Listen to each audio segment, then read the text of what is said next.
Episode 1. The heavy holiday galbajim pot slipped from Suna's trembling hands and fell onto the living room floor. Hot broth splattered everywhere, and Suna, in her 60s, stood frozen in place.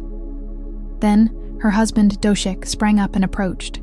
His face was contorted with rage. The next moment, his foot found Suna's side with brutal force. As Suna collapsed to the floor, her sisters-in-law smirked and shook their heads. Why did a woman who had devoted herself to her family from dawn to dusk for 33 years deserve such treatment? And how did this humiliating moment come to completely change a woman's life? Before we begin the story, please subscribe for free and like this video. Your gratitude will be contained in the life story Dahlia, bringing light and blessings to our subscribers. 4 a.m. Suna opened her eyes. Outside the window, pitch-black darkness still reigned. The only sound was the rhythmic snoring from her husband beside her. Carefully, Suna pushed back the covers and got out of bed. Her joints ached. Her aging body, no longer obedient, struggled with the early rise, but the holiday morning would not wait. She tiptoed out of the room. She couldn't wake her husband. If his sleep was disturbed, he would be irritable all day. Even in the dark, Suna found her way to the kitchen with familiar ease. 33 years. The path was as long as the time she had lived in this house, a route she could find with her eyes closed. When she turned on the kitchen light, the preparations from yesterday came into view. Short ribs, various side dish ingredients for pancakes, and fruits filled the sink and table. Suna let out a sigh. She had to cook all of this today. No, for the next 2 days. And all by herself. Tying her apron, Suna thought back to when she was 27. How excited and happy had she been back then. Everyone was thrilled about her marriage to Doshik, a civil servant. A stable job, a reliable husband. Everyone envied her. What would that young woman in the white wedding dress, smiling brightly, say if she saw her now? I had no idea, Suna muttered to herself. I had no idea marriage could be this lonely and difficult. She took out the ribs and soaked them in cold water. While the blood drained, she began preparing other ingredients. Spinach, fernbrake, daraji root, bean sprouts. Her hands moved mechanically as she trimmed and washed each one. While her body worked, her mind felt utterly empty. She remembered her first holiday after marriage. Her mother-in-law had woken her at 3 a.m. Daughter-in-law, the most important ingredient in holiday food is sincerity.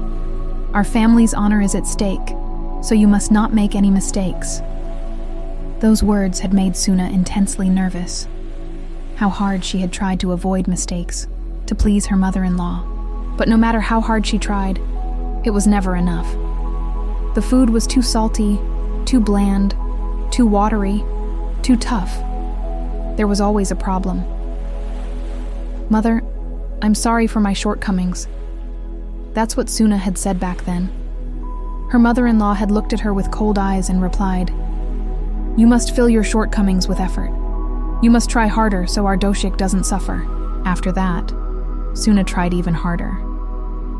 She bought cookbooks to study and lived in the kitchen from dawn until late at night. But she never received her mother-in-law's approval. Until the day she passed away, Suna remained an inadequate daughter-in-law. Honey, get me some water. Her husband's voice came from the bedroom. Suna hurriedly poured water and went to the bedroom. Without even opening his eyes, he just held out his hand.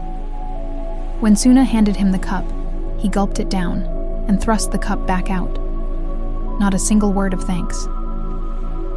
What time are my sisters coming? Her husband asked. They said around 9.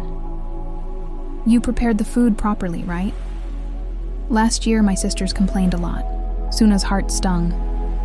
Last year, the year before, every year, her sisters-in-law complained, and her husband always took their side. Yes, I've been preparing hard. It's not about hard, it's about doing it well. I'm a department director. How does it look for me to have a wife who can't even manage the household properly? At her husband's words, Suna bowed her head. She wanted to retort, "You don't lift a finger, so why do you only blame me?" But those words never left her mouth. In 33 years, she had never properly talked back, not even once. Returning to the kitchen, Suna began seasoning the vegetables. The smell of sesame oil irritated her nose. She used to love that smell, but now it gave her a headache. The same food every year, the same smells, the same pain. How long would she have to live like this? Cliffhanger. As the holiday gathering is about to begin, the weight of 33 years of silence and suffering presses down on Suna. What will this day of judgment bring for her? Don't miss the next episode to see if she can survive the onslaught.